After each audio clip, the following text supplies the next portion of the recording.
Nkwaniriza nate gwe mukwano gwaffe atugoberera era nga nkujjukiza nti subscribe. Omukulu Abedi Bwanika avuddeyo nate n'ayongera okubanga atabukira Kyagulanyi Ssentamu n'agamba nti Kyagulanyi Ssentamu pulojekiti y'omukulu Pulezidenti Yoweri Kaguta Museveni. Kimanya kabonera MP Abedi Bwanika onono nga wa kibiina ekya Mathias Mpuuga era nga ono ali mu Democratic Front avuddeyo n'alayira n'agamba nti ono tajja kuwummula nga tasoose kumala kulaba nga omukulu Robert Kyagulanyi Ssentamu amusaanyizaawo mu Buganda era nga amuwangudde. Omukulu Abedi Bwanika era nga ono avuddeyo n'agamba nti yejjusa okubanga yakwataganako ne Kyagulanyi Ssentamu, yejjusa okubanga yamwesiga ng'amuyita Mr. President. Omukulu ono agamba nti abakulembeze nga Kyagulanyi Ssentamu be bakulembeze abazze nga basaanyaawo Buganda. Omukulu ono Bobi Wine anagamba nti Bobi Wine ono tali mukulaakulanya opposition wabula agenda maaso n'okubanga agisaanyaawo. Omukulu ono agamba nti omulimu gwa Bobi Wine kwe kubanga anafuya opposition era asobozese Museveni okubanga asigala afuga eggwanga lino erya Uganda okumala emyaka gyonna. Omukulu ono ku weekend eno we yabadde ku Radio Abedi Bwanika yagenze maaso n'okubanga agamba nti Kyagulanyi Ssentamu yagenda maaso n'okubanga awa abantu abamu ebifo bye batateekeddwa kufuna ate abalala n'abibajjako. Omukulu ono agamba nti Kyagulanyi Ssentamu yagenda maaso n'okubanga ate awa tiketi ya NUP David Lewis Lubongoya nga yamuwa Kampala Central MP seat ate Alex Waisu amufumbira n'afuna ekifo ekya Nakawa East. Omukulu n'agamba nti Kyagulanyi bino bye yakola byonna kwe kubanga asaanyaawo bannabyabufuzi mu Buganda era omukulu n'agamba nti ekyo kye yakola kyali kikyamu nnyo.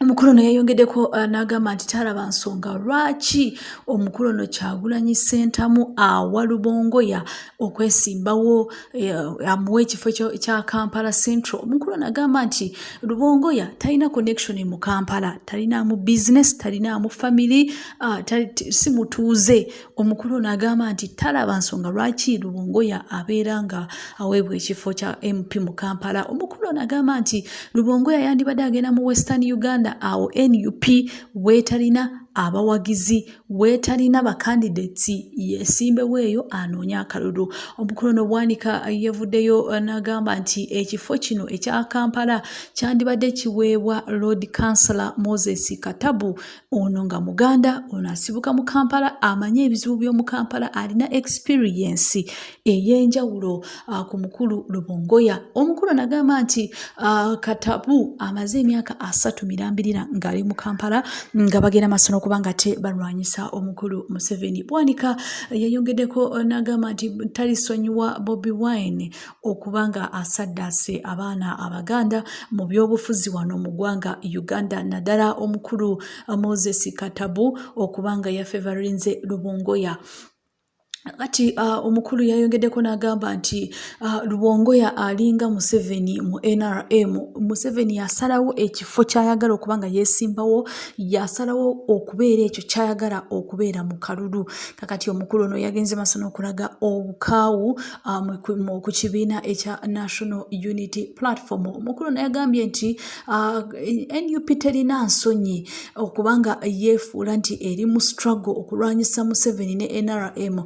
Omukulu ono n'agamba nti tekisoboka okubanga dictator alwanyisa dictator muni. Yagambye nti mu kibiina ekya National Unity Platform mulimu ba dictators abagenda maaso n'okubanga ate beefuula abaleeta enkyukakyuka. Omukulu yagambye nti Kyagulanyi yasalawo ani eyesimbawo ku kifo ki era omukulu neevuddeyo n'agamba nti yeewuunya lwaki Kyagulanyi ate agenda maaso n'okubanga abuzaabuza abantu nti ali mu struggle. Kakati omukulu Bwanika we yabadde Kiwanuka yagenze maaso n'okubanga amubuuza ebibuuzo n'amubuuza n'amugamba nti lwaki gwe tewagaana kifo kye baakuwa ekyakimanya kabonera Kyagulanyi gw'oyita dictator we yakubuuza okuba we yakuwa ekifo ekyo lwaki tewakigaana. Bwanika yagenze maaso n'okubanga ate ayogera ku nsonga endala ez'enjawulo naddala mu kibiina ekya National Unity Platform. Omukulu ono yagenze maaso n'okubanga agamba nti Bobi Wine dictator Kyagulanyi ayinza atya okuwa ekifo Waiswa mu ffumbiro ekya Nakawa East MP ate nga tasibuka Nakawa. Omukulu n'agamba nti agenda maaso n'okubanga asaanyaawo bannakibiina ab'amaanyi abateekeddwa okubanga beesimbawo mu bifo eby'enjawulo. Era omukulu n'agamba nti ekifo kya Nakawa kyandibadde kiweebwa Ronald Nsubuga Balimwezo era nga ono ye incumbent MP owa Nakawa East. Omukulu n'agamba nti ensonga lwaki teyaweereddwa ekifo ekyo lwa nsonga muganda. Kakati omukulu ono omukulu ayongedde okubanga atabukira pulezidenti w'ekibiina ekya National Unity Platform. Yayongeddeko n'agamba nti PFF Michael Kabaziguruka owa Nakawa East tasobola kubanga yenkanankana ne Waiswa, yandibadde at least yaweebwa ekifo ekyo. Omukulu n'agambye nti ensonga lwaki tebamuwa kifo ekyo lwa nsonga nti muganda muganda ate nga asibuka mu Buganda. Kakati Bwanika yagenze maaso n'okubanga alaga nti ye tawagira Kyagulanyi Ssentamu era yeejusa okubanga yeegatta ku kibiina ekya National Unity Platform.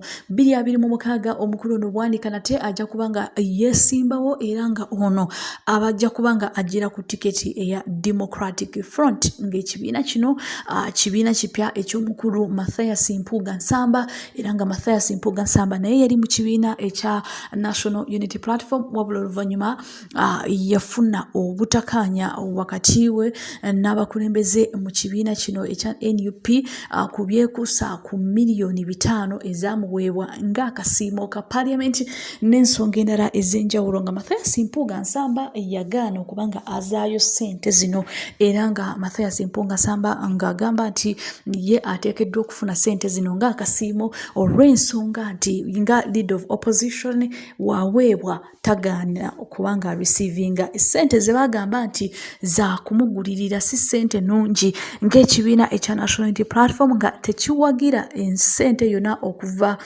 mu gavumenti ya Uganda oba okuva mu Parliament oba okuva awantu wonna awatategeerekeka. Kati Mathias Mpuuga Nsamba yagenda maaso n'okubanga ateekawo ekibiina kye nga ye ng'omuntu wabula abamu ku bannakibiina ekya National Unity Platform nate baavaayo ne bamwegattako ne bagamba nti nabo tebajja kubanga ate banyigirwa mu ttooke abo abaali tebaagala enkola ey'omukulembeze w'ekibiina kya NUP Robert Kyagulanyi Ssentamu era nga bano kuli omukulu Bwanika yavuddeyo n'agamba nti ye tayagala Kyagulanyi era yejjusa okubanga yakwatagana ne Kyagulanyi Ssentamu. Stay tuned.